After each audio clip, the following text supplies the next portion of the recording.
তুমি আমাকে প্রচুর পরিমাণ ঠকানোর পরেও আমি মানুষের কাছে তোমার প্রশংসা করি। তুমি আমাকে কেন ছেড়ে গিয়েছো সেটা যদি কেউ জানতে চায়, আমি বলি যে আমি কখনো কাউকে বুঝতে দেইনি যে আমি তার জীবনে থাকার পরেও তার মনে ছিল অন্য কেউ, তাই সে আমাকে মনে রাখেনি। তুমি আমায় ছেড়ে যাওয়ার কারণ খুঁজছিলে, আমি রাগ করে তোমার সেই কাজটা সহজ করে দিলাম। ভালোবাসার মানুষটা যদি সঠিক হয় তাহলে লাইফে অনেক কিছু স্যাক্রিফাইস করা যায়। আমি ঠকে গেছি বলে আমাকে বোকা ভেবো না, একবার ভেবে দেখো আমি তোমাকে কতটা বিশ্বাস করেছিলাম। ভালোবাসা আসলেই সুন্দর। প্রথম প্রথম রাত জেগে হাসতে শেখায়, গল্পের শেষ পাতায় গিয়ে রাত জেগে কাঁদতে শেখায়। আমি হাজারো ভুল করার পরেও তুমি আমাকে যেভাবে আগলে রেখেছো, তোমাকে ঠকানোর মতো ক্ষমতা আমার নেই।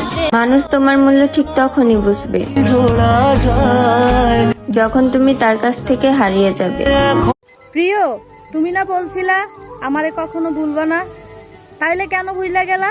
কিন্তু যখন সুন্দর মানুষকে ভালোবেসে খুব পরিমাণ ঠকে যাবা, তখন মনে পড়বে আমার মতো এই কুৎসিত মানুষটার কথা।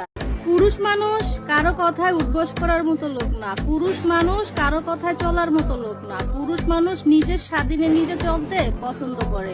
পুরুষ মানুষ হচ্ছে বনের রয়্যাল বেঙ্গল টাইগারের মতো, যে কিনা নিজের রাজ্যে নিজেই রাজা।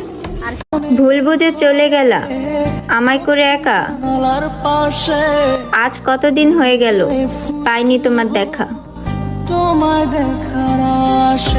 বর্তমানে প্রচুর গরম পড়তেছে, আর এই প্রচুর গরম পড়ার কারণে অনেক মোবাইল ফোন গরম হয়ে যায়। যেমন আমার নিজের এই ফোনটা দেখতে পাচ্ছেন যে আগে ক্যামেরাটা কত ভালো ছিল, এখন আমার চেহারা সব গোলা গোলা দেখা যাচ্ছে। তো অতিরিক্ত গরম হওয়ার কারণে আমার ফোনের আইসি আর টাচ দুইটাই নষ্ট হয়ে গেছে। তো মোবাইল ফোন যদি গরমের কারণে গরম হয়ে যায় তাহলে সেটা না চালিয়ে বন্ধ করে রাখুন। পুরুষ মানুষ একবার যদি কোনো নারীর কাছে কষ্ট পায় আর দ্বিতীয়বার যদি কোনো নারীর কাছে সঠিক ভালোবাসা পায়, তাহলে সে তার নিজের জীবনটাকে সুন্দর করে সাজায়। কারণ তার বুকে শত কষ্ট থাকলেও সে তার অতীতের কষ্ট নিয়ে নতুন জনকে কাঁদাবে না। কারণ কিছু মানুষ আর বাস্তবে ভালোবাসার জন্য নয়, কিন্তু পুরুষ মানুষ এমনই মানুষ, তারা নিজের কষ্টটা আড়ালে রেখে অন্যের স্বপ্নকে সুন্দর রাখে।